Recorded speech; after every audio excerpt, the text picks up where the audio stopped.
নমস্কার। আজ সময়টা হচ্ছে মার্চের প্রথম দিক। এটা হচ্ছে একটা পুনে ভ্যারাইটি জবা বা পুনেতে হাইব্রিডাইজেশন হয়ে থাকে। এই গাছটাকে বনসাই করে রাখার চেষ্টা করছি।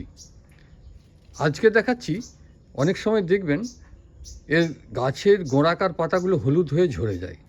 এইটা সবসময় রোগের কারণে নাও হতে পারে। আগের দিন যদি জল দিতে ভুলে যান বা কম জল দিয়ে থাকেন, হয়তো সাফিসিয়েন্ট জল না পাওয়ার জন্য ওরা প্রাকৃতিক নিয়ম অনুযায়ী ধরে নেয় যে জল সাফিসিয়েন্ট পাবো না, তাই কিছু পাতা ওরা ঝেড়ে দেওয়ার চেষ্টা করে। হয়তো দুদিন জল পেলো না, এই কারণে পাতা পেকে আস্তে আস্তে ওগুলো ঝরে যায়। এটাতে ভয় পাওয়ার কিছু নেই।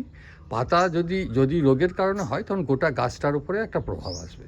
এ ধরুন গাছটা খুব সুন্দর আছে। যাই হোক, এই গ্রীষ্মকাল আসছে, এখানে সবচেয়ে গুরুত্বপূর্ণ বিষয় হচ্ছে এই জাতীয় গাছে ফুল দেবে প্রচুর, সাফিসিয়েন্ট জল, দুবার করে জল দেবেন। একবার জল দিলে হয়ে গেলে ঠিক আছে, ধন্যবাদ। খাবার বেশি দেবেন না।